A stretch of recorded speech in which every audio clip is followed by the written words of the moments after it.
This is the Chassidic Story Project with Barak Hullman, podcasting from Jerusalem, Israel. This podcast is sponsored by listeners just like you. To become a supporter of this podcast, please go to HasidicStory.com, HASIDIC story.com. You'll never know, you'll never know, you'll never know, you'll never know. Rabbi Tzvi Hirsch of Chortkov was a great Rebbe, and every great Rebbe needs an assistant. Rabbi Tzvi Hirsch had an assistant whose name was Meir Amshel. And Reb Meir was very loyal to his Rebbe. He stayed with him for many years until he married.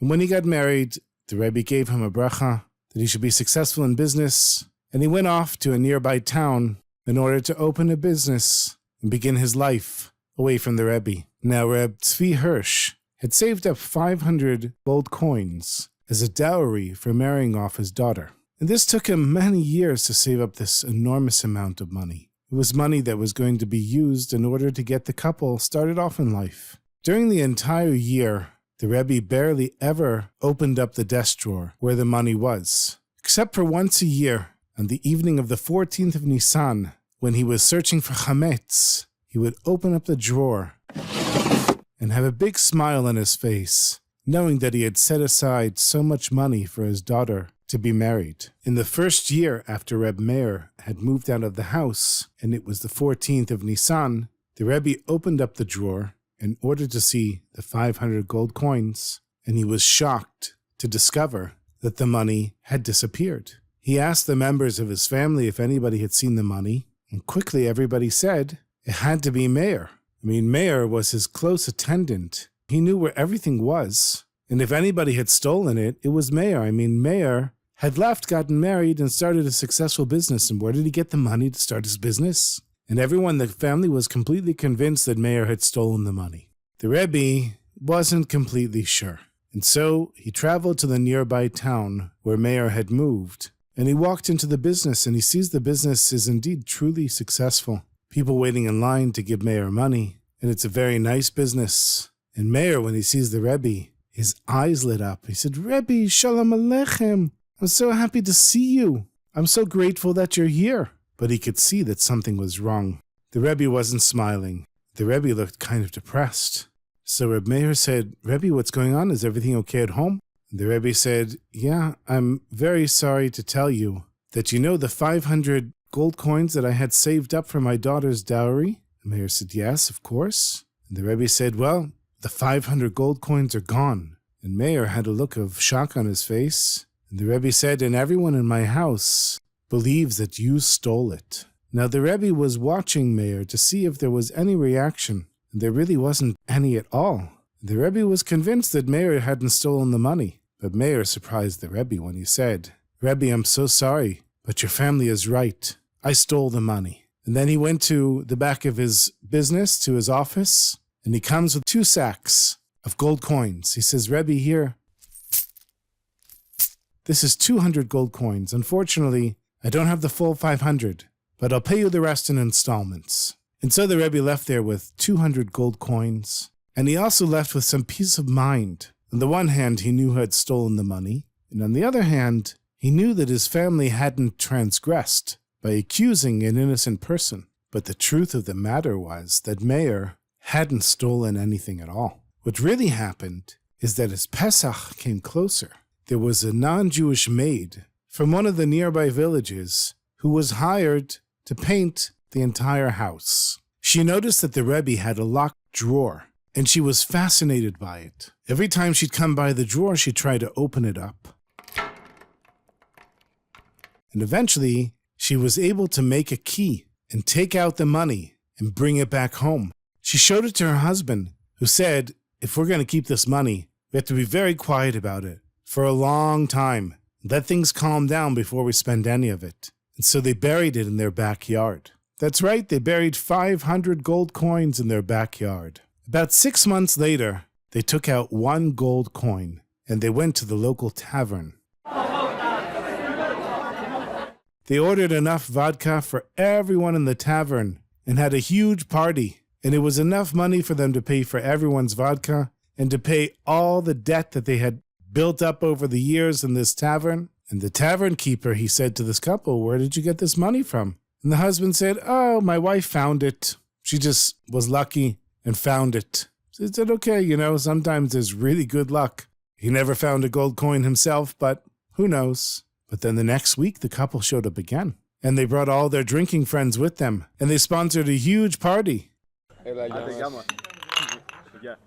And to pay for it, they put another gold coin on the table in the tavern. So the tavern keeper said, "Where did you get this from? What, you found 2 gold coins?" And the husband of the maid, he said, "Yeah, we were very lucky. We found some gold coins." So the tavern keeper was a little concerned, and he decided to go to the local Polish lord and tell him what was going on. And the lord said to the tavern keeper, "Next time they come around, let them drink as much as they can. And when they're completely drunk, ask them where the money came from, and they'll tell you the truth." And that's what happened. The couple came with their friends. They drank and drank and drank, and when it was late at night, early in the morning, they were completely plastered.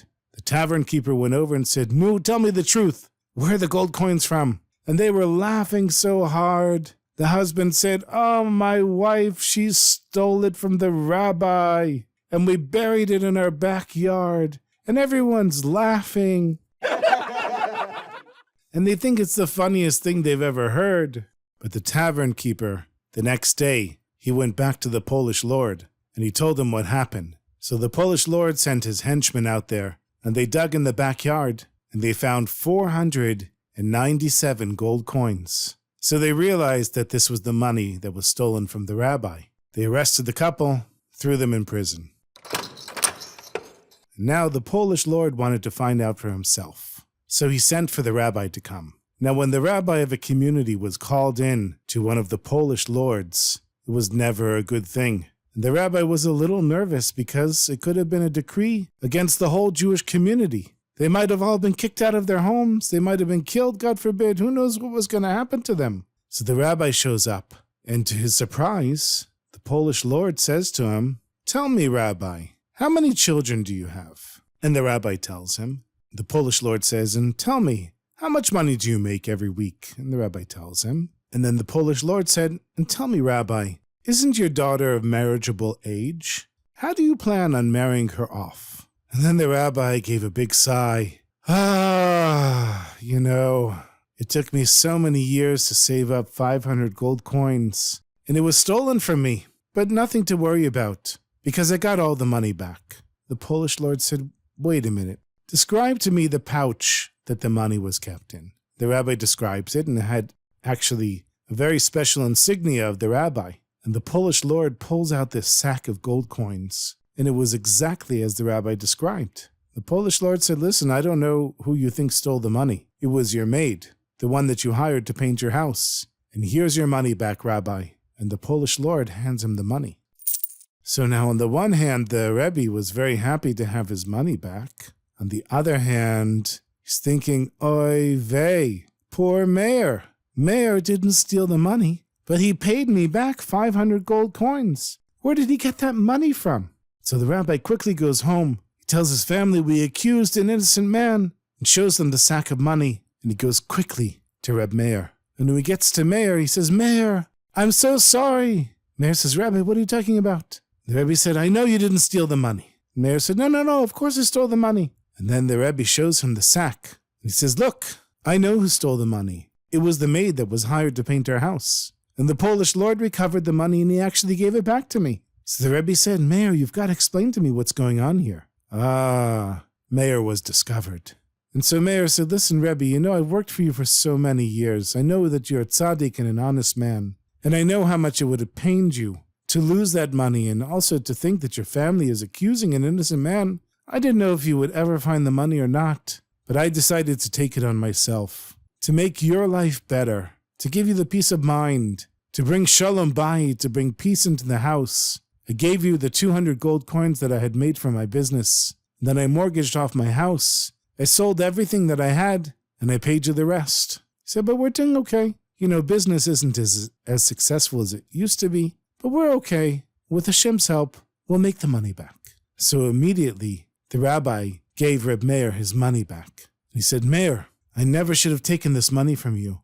I really didn't know that you didn't steal the money. And Meir said, that's okay, Rabbi. That's how I wanted it. So the rabbi said, listen, Meir, I'm going to give you a bracha. He said, may the heavens open up for you and riches pour down from the heavens into your hand, into your bags, into your home, into your business, into your bank account, and that you become so wealthy that it will last for generations and generations. Of course, Reb Meir said amen, and we know that the Rebbe's bracha came true, because this Meir Amshel grew up to be the father of a dynasty of wealthy Jews who always helped the Jewish people, and they became known as the House of Rothschild. That's right, the famous Rothschild family. They became so wealthy through the bracha of Reb Tzvi Hirsch of Chortkov, who blessed Reb Meir for the Mesihut Nefesh, for the self-sacrifice of bringing peace to the Rebbe's home.